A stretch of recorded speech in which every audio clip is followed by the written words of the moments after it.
Betrayal at the beach house. I never thought my life would turn into something out of a bad soap opera. But here I am, writing this, still trying to process how everything collapsed around me. It started like any other month. A gathering with my best friends, a tradition we'd held for years. We were just a bunch of guys in our late 30s and early 40s who had grown up together, bonded over surfing, and now made it a point to meet at my beach house once a month. My beach house wasn't anything fancy. A cozy, slightly weathered two-story home that always smelled like salt and freedom.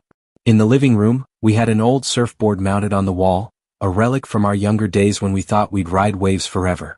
Now, we were more about barbecues, beer, and reminiscing. There was Howard, the perfectionist who couldn't stand anything out of place. Then Jeremy, the loudmouth jokester whose humor sometimes crossed the line. Kyle, the quiet architect, always observing, saying little but always listening.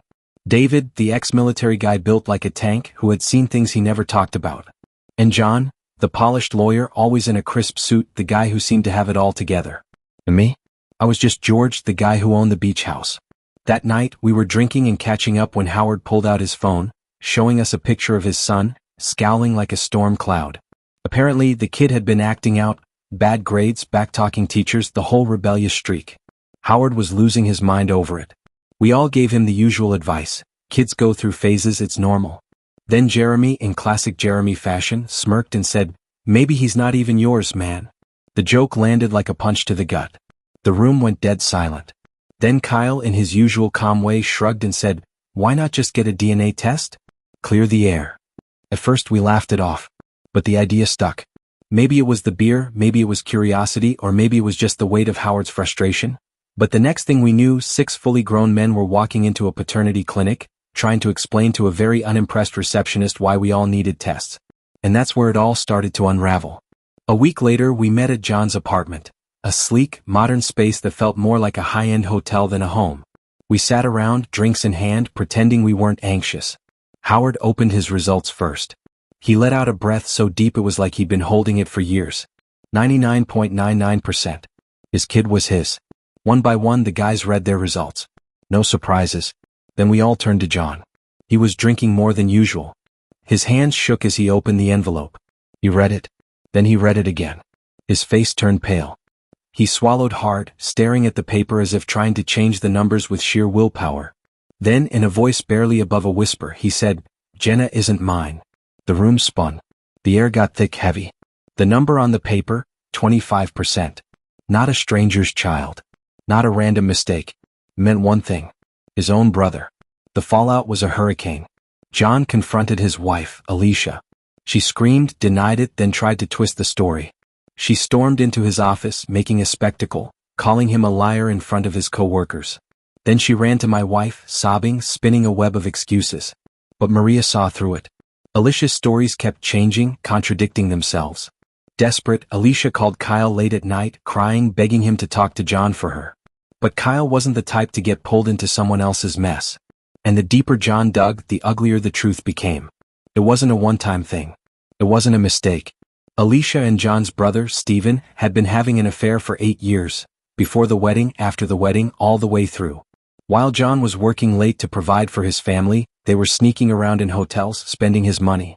She had even forged his signature on loans, funneling money to Steven, who had burned through it on gambling, bad investments, luxury watches, and flashy cars. They had planned to run away together. And the worst part? Steven had been showering Jenna with expensive gifts, bought with Jon's own stolen money, trying to buy her love, trying to take everything from him. It all exploded at Jenna's birthday dinner. A fancy restaurant, smiling faces, a charade of happiness. Steven had the audacity to stand up and toast Jon, thanking him for being such a great brother.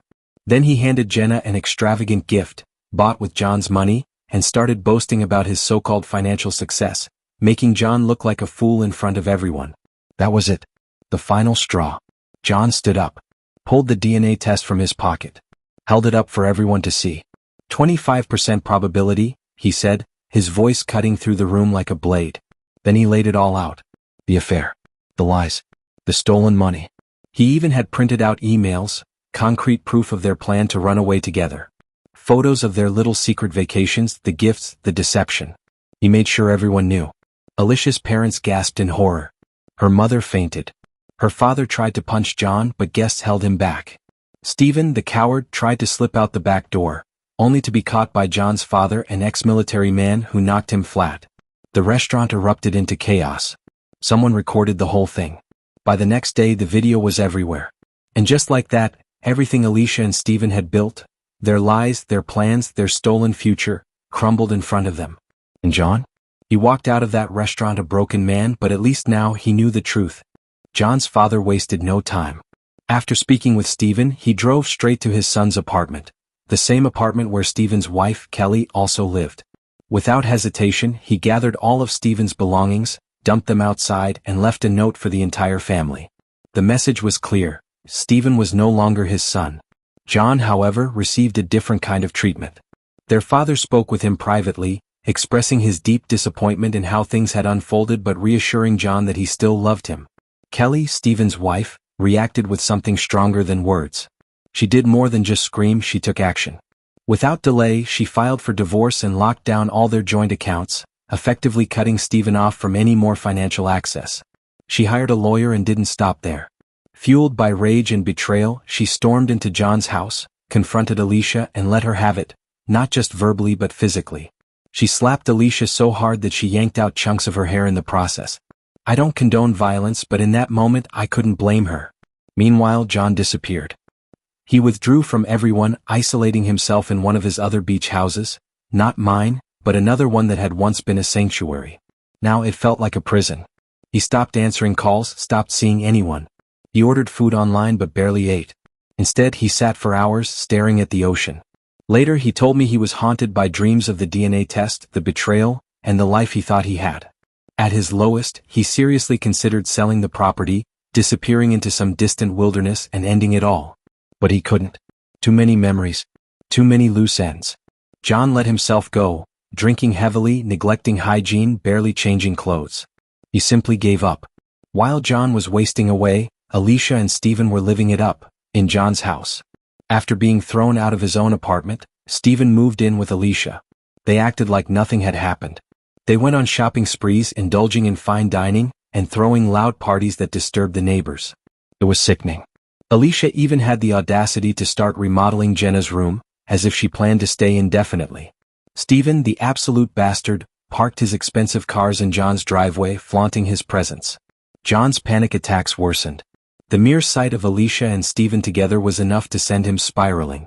One night, in a drunken haze, he accidentally shattered a framed photo of Jenna. He cut his palm deeply on the broken glass but didn't even seem to notice. That was the moment we, his friends, knew we had to step in. We gathered at my place. Howard came armed with a stack of bank statements and, with JK's help, a set of forged documents that exposed Alicia and Steven's financial deception. He didn't just show us the evidence. He threw it onto the table in a fury, papers flying everywhere. Jeremy was so enraged he swore he would beat Steven senseless. Even David, our ex-military friend, half-jokingly suggested making them disappear. Kyle, usually the calmest among us, was visibly shaken. 4 hours we argued, debated legality, and strategized our next move. Howard did some research on landlord-tenant laws and eviction procedures. Eventually we came up with a plan. Jeremy would be the muscle. David devised a backup strategy in case anything went wrong. We even established a code word, pineapple, to signal that the mission was complete. Step 1. Get Jon out of the way. We knew inviting him for a casual hangout would be too suspicious.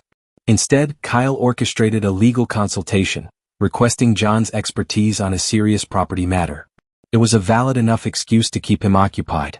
We fed him, kept him drinking, and distracted him with conversation, all while our operation was underway. Meanwhile, the rest of us stormed Jon's house. The confrontation was explosive. Alicia immediately played the victim, crying and screaming that we had no right to be there. Steven tried to act tough, but you could see the fear in his eyes. We took pictures and videos of everything. The lavish purchases, the takeout receipts, the hidden luxury items, even documents proving they had been planning to buy a house together with Jon's stolen money. We didn't just pack their belongings, we hurled them out the windows. Clothes, shoes, furniture, golf clubs, it all piled up on the front lawn like some chaotic yard sale from hell. Jeremy unleashed his fury on Steven, calling him every name in the book and warning him to never go near Jon or Jenna again. When I found Alicia's secret stash of valuables, I threw them at her feet. "Here's your blood money," I spat. She collapsed into hysterics, screaming that she would call the police. Jeremy, ever the smooth talker, reminded her that Jon was the sole owner of the house. He also pointed out that, thanks to their prenup, she had no legal claim to anything. Howard got in Steven's face, backing him against the garage door, seething with pure disgust. With the chaos still unfolding, I sent Jon a single word: pineapple. Kyle and Jon drove back. Jon was a wreck, his emotions a volatile mix of rage, relief, anxiety, and heartbreak. He kept murmuring to himself, reliving the last 8 years, trying to make sense of it all. He was terrified of what this meant for Jenna. When they arrived, it was a scene out of a movie. Alicia and Steven's belongings littered the lawn. Neighbors watched from their porches, murmuring amongst themselves. Alicia stood red-faced, shrieking at Jon, blaming him for ruining her life. Steven, for once, was silent, eyes cast downward in shame. Jon didn't acknowledge them. He walked past them as if they were ghosts and stepped inside. The house was eerily quiet. The furniture remained, but everything personal, every small touch that made it home, was gone. Jenna had been spared from witnessing the chaos. She was at a friend's house, a playdate carefully planned by her friend's mother, who had seen through Alicia's act long ago. But when Jenna returned, her questions were crushing. Is Uncle Steven my real dad? Jon felt physically ill. Then she asked the one thing that shattered him completely. Don't you love me anymore? Jon broke down. He held her tightly, swearing that nothing could ever change his love for her. But Alicia wasn't done.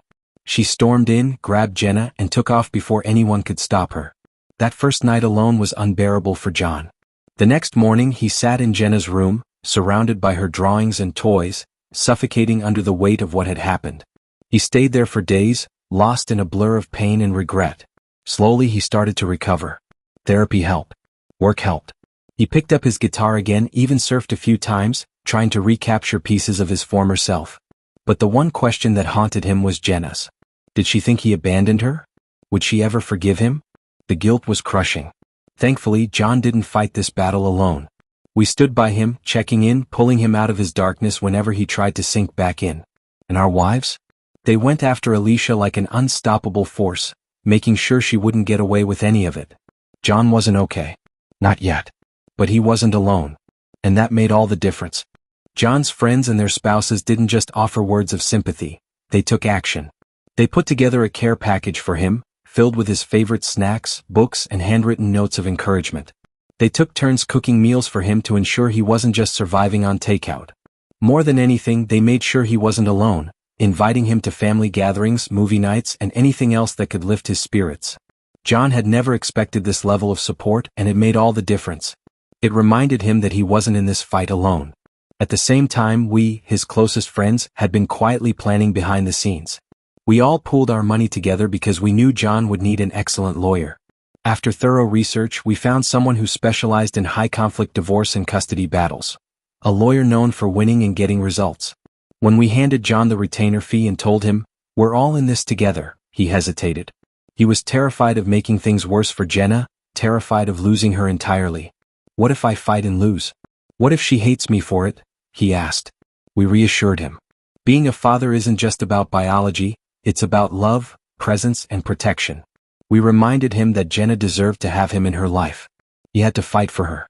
Eventually Jon agreed. He was still afraid, but this time he was determined. The legal battle. The divorce process was a nightmare.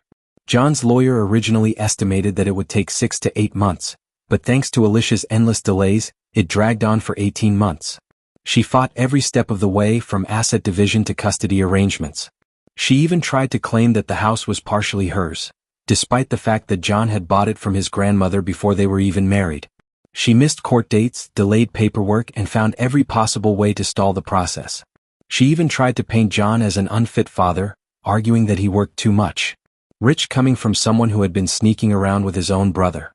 She even tried to use his recent drinking against him, ignoring the fact that he only started drinking heavily after discovering her betrayal. But then Jon's lawyer dropped the bombshell evidence in court. The fake documents. The forged signatures. Over $200,000 in stolen money. The judge didn't see this as just a messy divorce anymore. This was fraud. Further investigation revealed years of financial deception. Alicia had been funneling money to Steven through fake business invoices. When the district attorney got involved, things escalated fast. Alicia was charged with fraud and forgery. She tried to pin everything on Steven, claiming he pressured her into it, but the evidence told a different story. To avoid prison, Alicia took a plea deal. 3 years of probation. 2 mandatory financial counseling. 3 full repayment of all the stolen money. The judge also restricted her custody rights. Jenna would only see her every other weekend during the daytime with a court-appointed supervisor present. No overnight stays. No trips out of state. It was harsh, but after everything she had done, she got off easy. Steven wasn't so lucky. When the court saw proof of his financial fraud, he was charged with forgery and theft. The judge wasn't lenient. Steven was sentenced to 2 years in prison. He too had to repay every dollar he had stolen, but since he was behind bars, that wouldn't be happening anytime soon. Their once perfect relationship crumbled fast. Without Jon's money to spend, Alicia and Steven turned on each other. In one of their final court hearings, they had a full-blown screaming match, blaming each other for their downfall. Alicia claimed Steven ruined her life. Steven called her a gold-digging fraud. It was pathetic to watch. Moving forward, after 16 months of legal battles, Jon was finally free. We took him out to celebrate when the divorce was finalized. He didn't say much that night, just sat there, exhausted but relieved. It was over. He could finally start over. But the biggest heartbreak was still Jenna. She had been struggling for a while. Who wouldn't? She had a therapist who helped her understand that Steven was her biological father, but Jon was still her real dad. One night, she asked Jon a question that broke him. "Can I still call you Dad?" He told me later that he cried for an hour after that. Jenna had no interest in building a relationship with Steven. It shocked everyone except Jon. She had seen how much Steven had hurt Jon, and that was enough for her. Steven tried buying her love during his supervised visits, bringing her expensive gifts. She refused them all. One day she told the court-appointed supervisor, "I don't want to spend time with him." Smart kid. A new beginning. Life slowly started falling into place again. To celebrate, we had one last gathering at my beach house. A final moment to reflect on everything that had happened. Jon thanked us for everything we had done for him. He even made a joke about finally getting his life back together. That night he played with the kids, laughing, throwing them in the air, making them giggle. You could see it, he loved being a dad. He looked at all of us and said, "You guys are my family." And he meant it. We weren't just friends anymore. We were brothers, bound together by one of the most insane, heartbreaking, and life-changing experiences of our lives. Here's a powerful lesson your audience can take from this story. True family isn't always about blood. It's about love, loyalty, and the people who stand by you when everything falls apart. Jon's story teaches us that betrayal can come from those closest to us, but real strength lies in choosing to fight for what matters. His friends, his chosen family, proved that genuine support can help someone rise from their lowest point. And most importantly, Jenna showed us that love isn't about DNA. It's about who's truly there for you. If you've ever faced betrayal, heartbreak, or hardship, remember, you are not alone. There are people who will stand by you, help you rebuild, and remind you of your worth. Do you resonate with this story? Have you ever experienced something similar or seen true friendship in action? Share your thoughts in the comments. And if you found this story meaningful, don't forget to like, share, and subscribe for more powerful real-life stories. Your support helps bring more content like this to people who need to hear it.